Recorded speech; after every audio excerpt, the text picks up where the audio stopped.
지난 4월 28일 대통령님께서 지시하신 기업 사회공헌 활동 활성화 및 민관협력 제고 방안을 보고 드리겠습니다.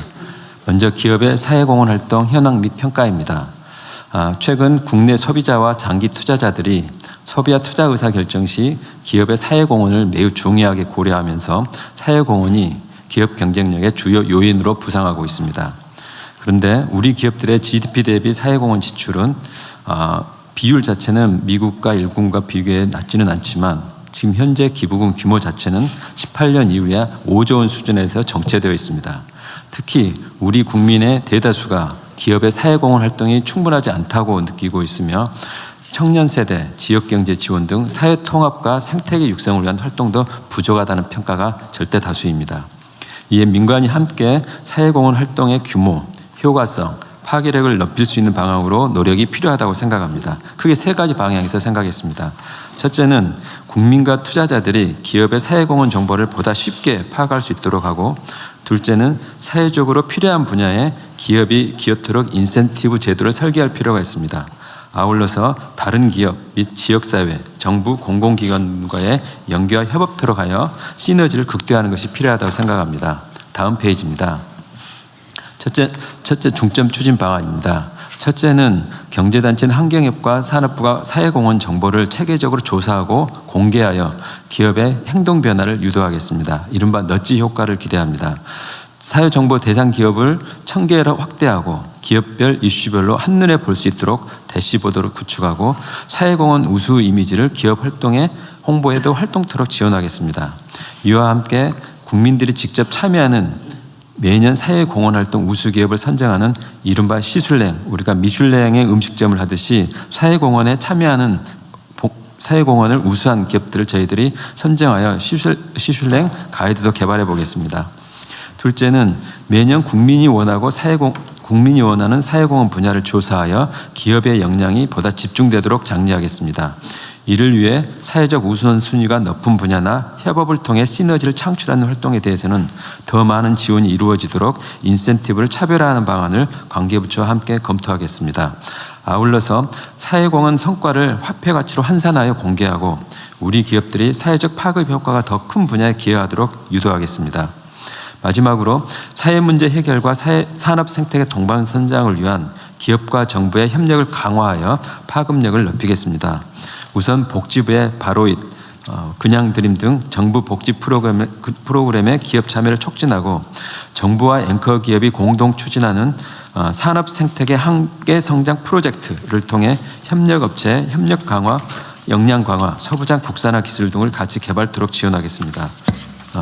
대한민국의 기업이 국민의 사랑받는 시슐랭 스타가 되는 날까지 기업과 국민을 잇는 가교 역할에 최선을 다하겠습니다. 이상 보고를 마치겠습니다. 네, 이어서 기업 사회공헌 활동 지원 방안을 보고 드리겠습니다. 추진 배경입니다. 지속가능한 복지안전 매트 구축을 위해서는 민간 자원의 중요성이 커지고 있으나 기업은 현장의 수요를 파악하기 어렵고 현장은 기업과 접점을 찾기 어려운 구조입니다. 이에 보건복지부는 기업의 사회공헌이 도움을 필요로 하는 현장 그리고 국민께 닿을 수 있도록 지원하겠습니다. 중점 추진 방안입니다. 첫째, 기업의 사회공헌 자원과 복지 현장의 수요를 연결하는 온라인 매칭 플랫폼인 바로잇을 활성화하겠습니다.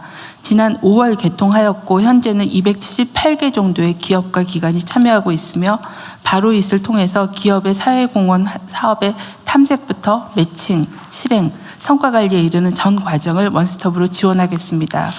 둘째, 기업의 사회공헌과 모금 재원이 우리 사회에 가장 시급한 곳에 지원될 수 있도록 민관 연계를 강화하겠습니다. 현재 그냥드림, 청년 함께성장 캠페인, 국민 참여 배분 등을 통해서 국민이 체감할 수 있는 민관 협력 사업을 더욱 활성화하겠습니다. 셋째, 온라인 플랫폼 내에서 사회공헌 제도 개선 마당이라는 것을 마련해서 부처별로 흩어져 있었던 소통 창구를 하나로 통합하고 제도 개선 사항을 접수해서 해결하도록 실질적으로 제도 개선이 이루어지도록 실시하겠습니다. 각 부처에서도 바로잇에 대한 플랫폼 홍보와 참여에 대한 요청을 드리고 또 제도 개선 마당을 통해서 접수된 건의사항에 대해서는 소관부처가 신속하게 검토하고 제도 개선해 주실 것을 요청을 드립니다. 이상입니다. 아무도 의견이 없는 것 같습니다. 다른 분들 의견 없으신가요? 예, 보고 하나 드릴까요? 네네. 모범 사례인데요. 복지 사각지대이자 위기의 청소년이라고 할 수 있는 북향민 출신 자녀들에게 중고등학교 교육 과정을 가르치고 있는 대안학교, 여명학교라고 있습니다. 20년 전에 만들어졌는데 그동안 이제 남의 건물 새들어서 전전하다가 이번에 강서구의 폐교 부지에다가 신축 교사를 짓습니다. 학교 측이 100억을 지난 20년 동안 모금을 했고 이제 건축비가 160억인데 나머지 건축비 60억을 현대자동차 그룹이 냈습니다. 그래서 이번 주에 서울시 교육청과 통일부, 현대차가 업무 협약을 이번 주에 합니다. 모범 사례고요. 제3자 뇌물에 해당될 가능성이 높습니다. 뭐 그러진 않을 것 같은데요. 그다음에 또 하나는 유한양행 그룹인데요. 지난 10년 동안 북향민 대학생들에게 680명에게 장학금을 20억을 지원해 왔습니다. 그래서 지난주에 북향민의 날에 국무총리 표창을 전수했습니다만 아까 산업부 장관님 보고하신 시슐랭 마크 기업의 현대자동차 그룹하고 유한양행 추천합니다. 네, 시슐랭 이름 잘 지은 것 같네요. 네. 저희들 생각에는 이게 각 기업들이 굉장히 분절적으로 활동들은 하는데 그게 총체적인 평가에 있어서는 할 수 있는 방안도 많지 않습니다. 그런 부분에서 한번 고민을. 네, 이 선행에 대한 우리나라 그런 관념 있잖아요. 오른손이 한 일을 왼손이 모르게 하라 그랬던가? 거기에다가 무슨 점잖게 말이야 자기가 점잖지 못하게 자기가 한 걸 자랑을 하나? 이런 그 유교적 관념 이런 게 있는데 사실은 이거 권장해야 될 일이거든요. 좀 많이 알리고 또 따라할 수 있게 그렇게 할 필요가 있습니다. 잘 기획하신 것 같네요. 네, 행안부에서도 말씀드리겠습니다. 저희 행안부는 이 자원봉사와 기부 활동에 대한 이 업무를 실행해 왔었는데요.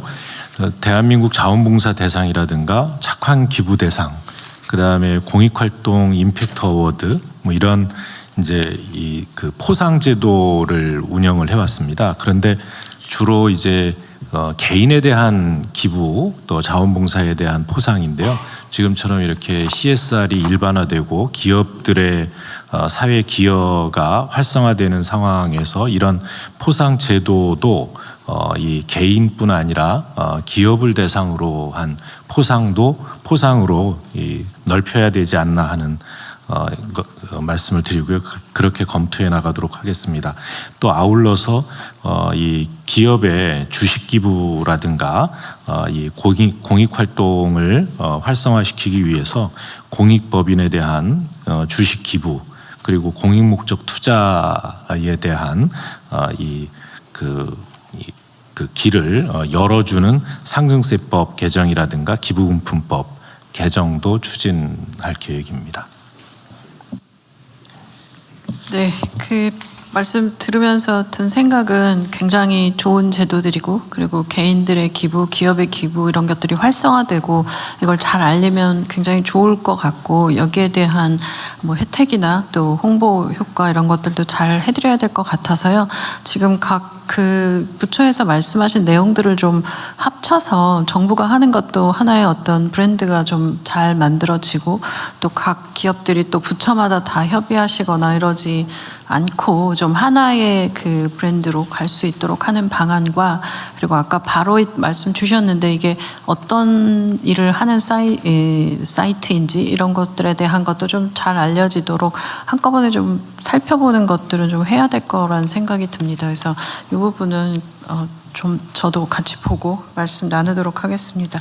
예, 추가 의견. 잠깐만, 이게 아까 제가 우리 통일부 장관님께 제가 지금 농담처럼 얘기했지만 지금 현재 검찰의 그 제3자 뇌물 운영은 직무상 관련이 있으면 그거를 논의해서 기부를 제3자 공익기관에 해도 다 유죄라는 생각을 가지고 있잖아요. 지금 그런 상황에서 각 부처들이 자기의 소관 사무와 연관성이 조금이라도 있는 관련 업체들하고 소통을 해가지고 기부를 제3자 공익기관에 하게 하면 그 지금 현재 개념으로는 다 제3자 뇌물입니다. 그러니까 이걸 어떻게든 정리를 해야 됩니다. 이게 이제 정치적 목적으로 이거 형벌을 운영하다 보니 형벌 제대로 운영하다 보니까 이런 지경까지 왔는데 하여튼 소관 사무와 관련이 있는 관련 누군가와 대화를 해서 그 사람이 뭘 냈다. 소관 사무에 뭐 현안이 관련이 돼 있다고 하면 다 걸리는 거잖아요. 네, 그 점에 대해서 대통령께서 말씀하신 대로 과거에 검찰에서 그와 같이 제3자 뇌물로 이렇게 의뢰해서 기소한 사례들도 있었습니다. 제가 이제 법무부에 근무하면서 한 가지 느끼는 점은 지금 예컨대 소년원 같은 경우에 특정 기업이 각 소년원에 도서관을 지어주면서 책도 기부하는 사업 등을 하고 있는데요. 그렇게 정부가 기부를 받기 위해서는 지금 법률에 근거가 마련되어 있는 경우에 지금 기부를 받고 있는 상태입니다. 그래서 이런 부분들이 정부가 받을 때는 그렇지. 네, 정부가 받을 때 그렇습니다. 민간에 하는 것도 지금 문제 삼고 있잖아요. 네, 그 점에 대해서는 뭐 제3자 뇌물죄가 부정한 청탁이라는 요건을 삼고는 있기는 합니다만 과거에 기소한 사례들도 있기는 해서 지금 예컨대 관련성이 있으면 부정한 청탁이 있다고 본다. 이게 지금 판례잖아요. 그래서 그러한 과거의 그런 사례와 문제가 있다. 해석 때문에 여러 가지 부담이 있는 것은 현실적으로 부담이 있는 것은 사실인 것 같습니다. 네, 어쨌든 그 문제도 한 번은 정리를 언젠가 해야 됩니다. 이게 대통령님 그 관련해서 저희가 지난번에 한번 대통령 굳이 걸면 걸립니다. 지난번에 한번 이 말씀을 해주셔서 저희들은 내부적으로 좀 자문도 받고 했었는데요. 저희 산업부 같은 경우는 보니까 산업발전법에 이 지속 가능 경영을 시책을 추진할 수 있는 근거 조항이 다행히 있더라고요. 이게 산업 조항이 있어도 걸립니다.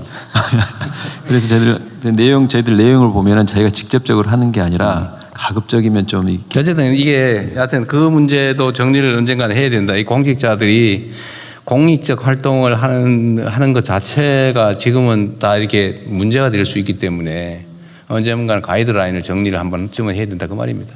네, 이건 선생님 말씀대로 내용 정리도 해야 될 것 같습니다.